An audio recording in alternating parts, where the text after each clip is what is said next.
근데 우선은 지금 보면 화장실 방수들 예. 같은 경우 있잖아요. 예.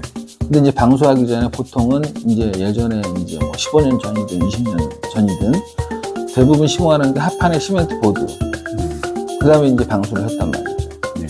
근데 이제 사실 보면은 목재가 길이 방향으로 수축 팽창이 없다고 얘기를 하고 사실은 이제 나머지 면에서는 실제로 수축 팽창이 있잖아요. 그러니까 뭐 저희가 통계적으로 보면은 목조로 주택에서 집을 짓고 나서 실제로 1년이 지나면 실리콘, 걸레바지 쪽에 실리콘이 다 떨어져요. 근데 이제 그건 부피가 주니까 난방도 하고 함수율 자체가 뭐 10% 이하로 떨어지는 경우들이 되겠죠.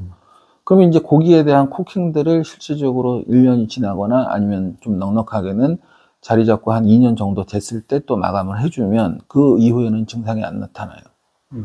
근데 그것도 똑같은 것처럼 뭐 이제 목재 부피 변화 때문에 예전에 화장실에 합판하고 시멘트 보드를 쳤을 때 타일을 시공해 놓으면 타일의 하단 부분이 거의 다 많이 이렇게 이제 깨지는 현상들이 나왔어요. 예, 예. 근데 이제 그게 뭐냐면 제가 볼 때 시멘트 보드가 너무 강성이다 보니까 안 줄죠. 그렇죠. 그래서 지금 저희가 이제 시공하는 거는 어떤 식으로 하냐면 내수 석고를 2번 치고 그냥 그 다음에 FIP 방수를 해요.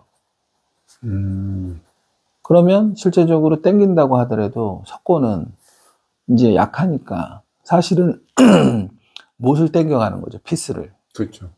그러면 이제 그 부분에 대한 면에 대한 변화는 없다 이거예요.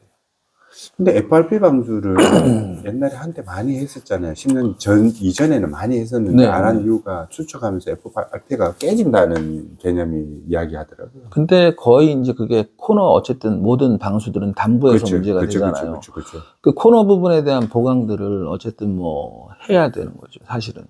뭐 좀 수축성, 그러니까 뭐라 그럴까요? 유동성이 좀 있는 뭐 이제 그렇죠. 보통 유연한. 명기라든지 이런 걸 대고 코너에 담부에는 다 그렇게 시공을 해야 돼요. 야, 그럼 노하우가 그거네요. 명기되는 거네요. 그렇죠. 대부분 뭐 FRP 업체들은 다 그렇게 시공하실 거예요.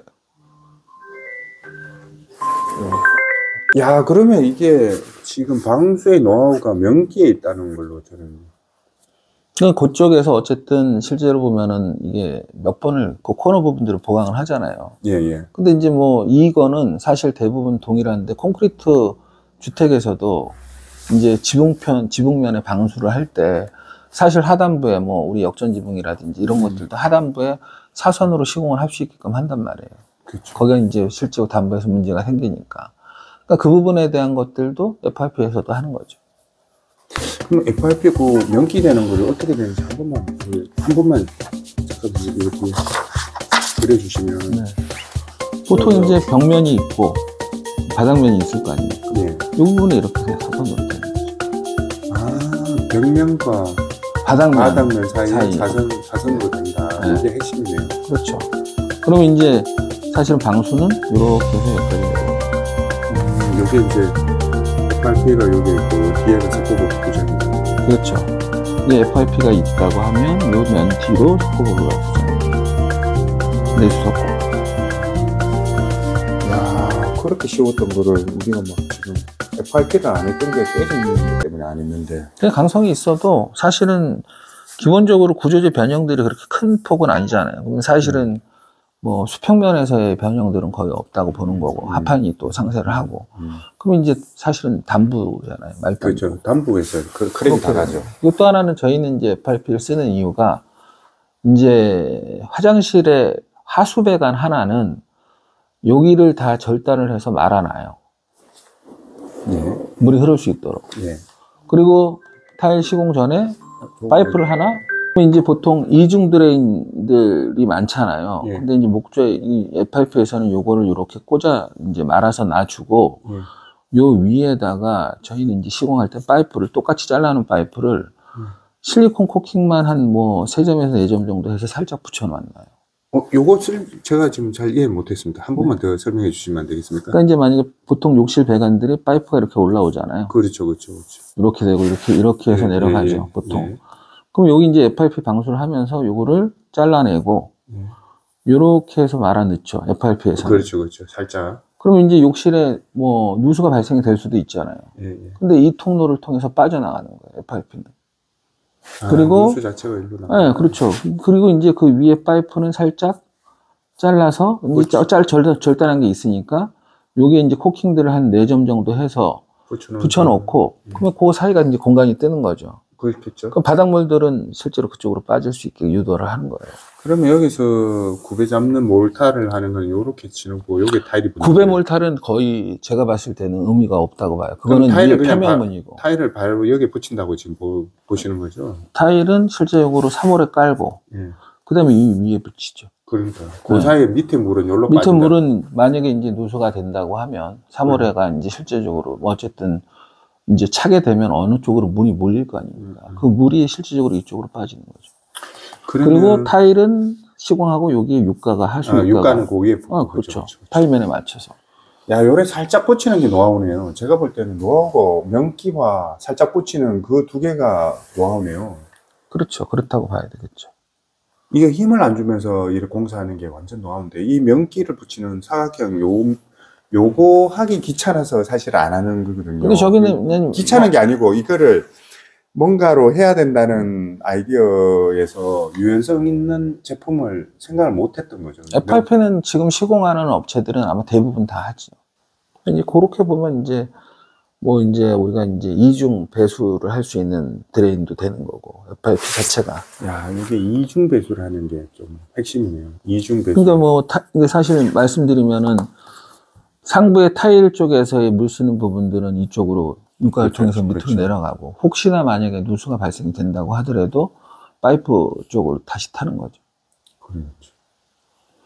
지금 이렇게 해서 아직은 그 문제 생기는 데는 없으신 거잖아요. 그렇죠. 아직 지금 이렇게 자신 있게 저희도 이렇게 바뀐 게 실제적으로 시공한 게 이제 실제적으로 한 거의 한 4, 5년 정도. 4년 동안 문제 없었는 거잖아요. 그렇죠. 화장실 쪽에서는 거의 문제가 없고. 그러면 FRP로 끝나는 거예요, 방수는?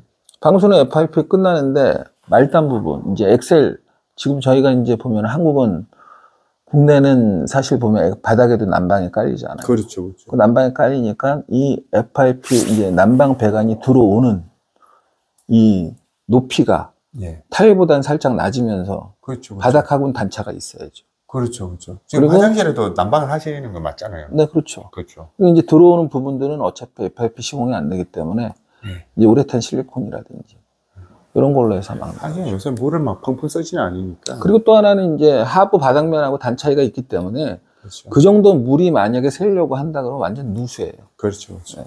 물이 계속 잠겨 있어야지 그게. 그렇죠. 한동안 잠겨 있어야지 새는 거죠. 야, 요거 완전 노하우인데요. 요 명기를 갖다 댄다는 거가 진짜 노하우인 것 같아요. 그리고 아까 여기 살짝 붙여 놓는다. 그렇죠. 그거는 이제 살짝 실리콘만 살짝 올려놓고 그 뒤로 또 이제 사물에가 이제 어쨌든 그렇죠, 타일을 그렇죠. 잡아주기 때문에 물이 빠지는 시공한 배수. 다음에는 물은 빠지고 실제로 타일 효과는 사물애들이 잡고 있는 거니까. 그래. 그 파이프는.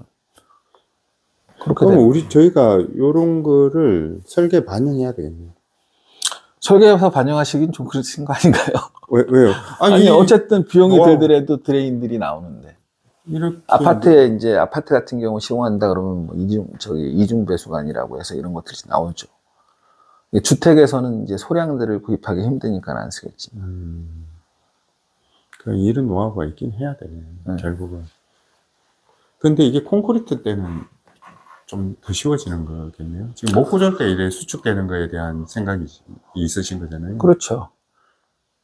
콘크리트는 뭐 이제 방수도 여러 가지 층들이 있겠지만 이제 콘크리트 주택도 사실은 둔각 부분에서 어쨌든 이 코너 부분에서 문제가 생기니까 액방을 할 때 이제 하부 이제 면에 있는 부분을 액방을 할 때 실제적으로 약간 경사를 주고 시공을 하죠. 정말 멋집니다. 저는 이런 사례를 다 모아서 디테일을 그려서 책을 만들고 싶다는 생각을 뭐 도움이 됐을까요? 다행이네요. 네, 오늘 너무 고맙습니다. 다음에 또 다른 노하우를 한번 여쭤보겠습니다. 네.